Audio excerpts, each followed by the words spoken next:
Evening, Janet Testerman, 3201 Division Street, Knoxville. Thank you. Councilwoman Testerman, we've known each other a long time. Indeed. But you know that as an elected official that we have to do our due diligence when we sit on this body here. So I'm going to ask some very pointed questions. And the reason we're deferring this till next Monday for formal action is after 3 o'clock today, we got the quarterly performance measures report, and several of the members on this body were in the audit committee, so we were not able to review those documents. So on page 1 of the contract, it says that the agency is responsible for the care and welfare of animals. What is actually the classification of animals? As far as Young Williams Animal Center is concerned, that means any animals, pets, everything but equine. So we take in all domestic dogs, cats, reptiles, farm animals, barn. Okay, so do you take cows? We would take cows if we needed to. Do you have facilities for that? We currently have an MOU with Zoo Knoxville, and we are not completed. We're waiting on some infrastructure to be finished, but we expect that to be in the very near future. Okay, but you can't currently take it there yet. No. We could if we needed to adapt. Okay. And then under your scope of services, you've got a caption here: emergency care to prevent suffering. I know you have, 2 veterinarians on staff? We have 3 full-time veterinarians and 5 part-time veterinarians. Okay, so what is the procedure if Knox County Animal Control brings a dog that's been injured due to being run over on a Friday at 7 o'clock at night? What's your usual procedure? Generally, often they can take it to, if it's emergent and urgent, can take it to UT Vet Hospital. They can also bring it to us. We do have on-call staff, including our medical director or another veterinarian, or our other staff who will come in and assess and treat the situation and do triage. And what if it's at the point where the dog really needs to just be put down? We have on-call staff that are euthanasia certified that will come in and perform euthanasia services 24 hours. Okay. And then this contract, along with the city of Knoxville, it's about $1 million from each entity. What kind of percentage is that of your total operating budget? Roughly a third. Okay, so 1/3. In the last 30 days, Knox County Animal Control, you have a caption that they call emergency status, where our Knox County Animal Control cannot bring animals to you. And that was, out of the last 30 days, I believe there was 12 active days that you were on this emergency status. And it's my understanding that you all were doing a great community service in bringing in the out-of-state beagles and boarding them, but at the same time, we didn't have a place for animal control to bring our animals. And so it's my understanding that they either had to leave them where they observed, where they would normally have picked them up, they had to leave them there. So let me clarify and explain a little bit about that bit of discrepancy. So when animal control is asked to go on emergency only, and by our request, there has been occasions where animal control has gone on emergency only on their own volition, not with our request, be it understaffed or whatever the case may be. That's not, y'all can ask them, but emergency only is, we're seasonal. So it is, we are at a very populated time of year. So in August alone, we took in 1,100 animals, which is more animals than we've taken in since 2016. So over the last 3 and 4 months, we have broken intake records for 5 and 6 years. So we are always full this time of year. This is not unusual for us to periodically have to go on emergency only, which means really bringing in animals that are really addressing the public health and safety. There are other circumstances where an animal doesn't have to come in immediately or is emergent.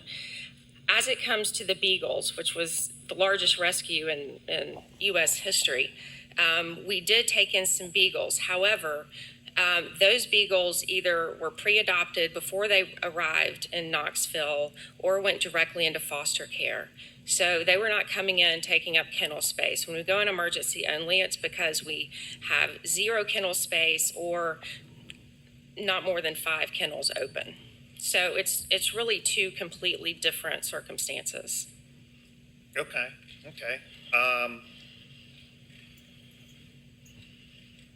And then this contract really only went up $25,000 from the previous year. Is that basically correct? On the county side, yeah. 50,000 each. Yeah. 50. 50,000 each. Okay. For the city and the county. Yes. City and county. Okay. All right.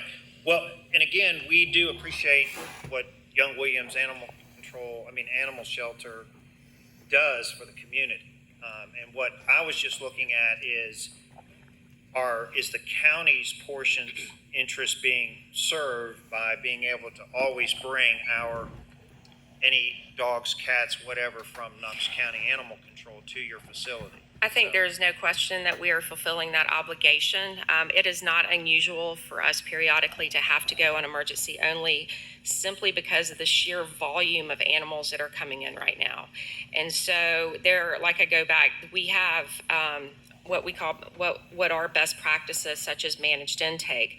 So for instance, owner surrenders, people who are looking to surrender their animal for a myriad of different reasons, generally are not emergent issues. We have a waiting list for that. We have a pet resource center that those go through. And so from an animal control perspective, we have asked, and generally they oblige, but sometimes they do not bring in owner surrenders. And so, again, that's the best practice that we have. And but when it comes to animals that are a threat to the public health and safety, absolutely, hence, that would constitute an emergency. Okay. And then I just have one other question then for Mr. Caldwell, and then I'll be finished, or I can, whatever. Do we have an agreement with any facility in Knox County for equine services? Or animal control, because they've had, okay. I can answer that. There is another nonprofit called Horse Haven. Okay. So generally, when equine do come in, they have been generous. I don't know honestly, I don't know if they have a formal contract with the city and the county to bring, but that has generally been the arrangement over the years. Although we would certainly be prepared to if something should happen. Okay, thank you. Thank you, Commissioner Schoonmaker. Commissioner Lee, you recognize? Yes, I had a few questions. I was a little shocked at the $1 million that the county's providing. Could you tell me, do you all get grants from anywhere else? Do you have any other funding besides what the city and the county? Well, we do. So our expense budget is $6.4 million. And like I said, the city and the county only funds roughly a third of that. So our other revenue comes from revenue streams, be it our public spay neuter, our adoption fees, various other fees that we receive, in addition to grants, donations from the private sector, et cetera. Okay.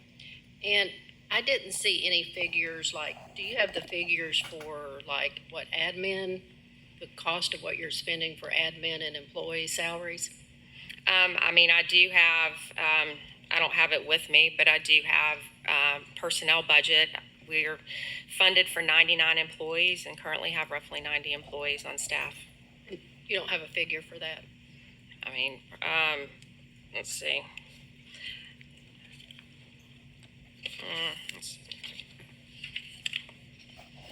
certainly get it to you if I don't, but,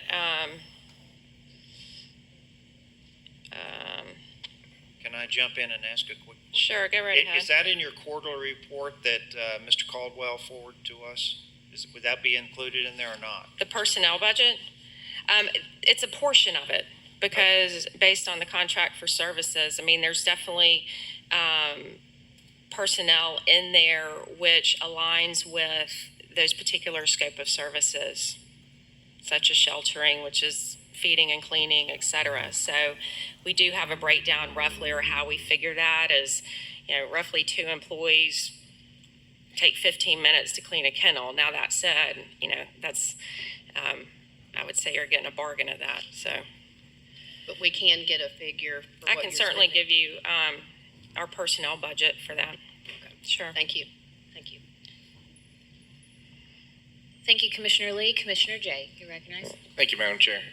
Ms. Testerman, when I was reading the contract, under the scope of services, I mean, this may have been a contract that's been used over and again, but it's the first contract I've seen with a direct service provider that didn't have a lot of specifics of what you were required to do and not required to do, and any penalties on service or specifics. Has that ever been part of the conversation? And I sort of get to as that's referenced with Commissioner Schoonmaker. I actually reached out to our own animal control, who told me that KCSO, our sheriff's office, and KPD and the public we're all informed to put on emergencies only. But this is the 20th time in the last 64 days, and although I certainly understand the seasonal aspect of it, I guess I'm wondering, like, if city and the county are a third of the budget and the resources, do they not get some sort of priority first before every other animal? I mean, we have a direct service line, yet there doesn't seem to be any penalty to just go, sorry, we can't take any. Right, and so I go back to as far as emergency only, and I would confirm that with my directors. The number I've gotten is roughly 10. So that we've gone in emergency only, which generally usually lasts maybe 24 hours, maybe 48 hours. And again, that goes back to kennel space. So, it is working with both city and county to help work with us when it comes to bringing animals in, because like I said, there are a lot of animals that come in that aren't necessarily emergent and that can't wait to come in, such as owner surrenders. And with that, yes, do we have other strays or Good Samaritans bringing dogs in simultaneously?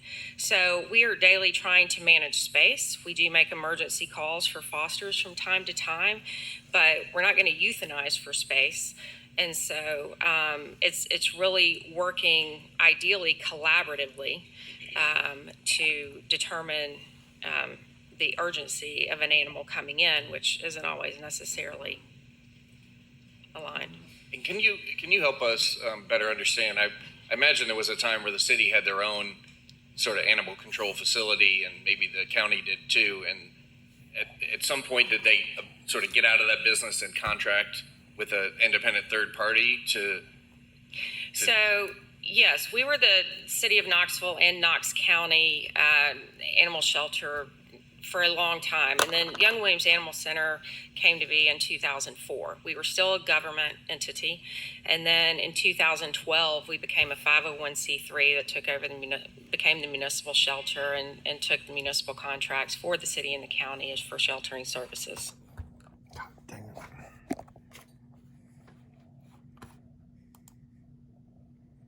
Proud to have you in the 4th District. You and I have worked together the last 2 years very well together, and I just wanted to say thank you for you and your 100-person staff and everything that they do on a daily basis to handle such a huge influx. I can't imagine juggling 11,000 animals is an easy task to do. I have a hard time juggling my one dog some days. So just wanted to say thank you and appreciate your service to the county and appreciate you being in the 4th District. I appreciate that very much. Thank you. I will pass that to my team. Is there any more discussion? Thank you, Councilwoman Testerman.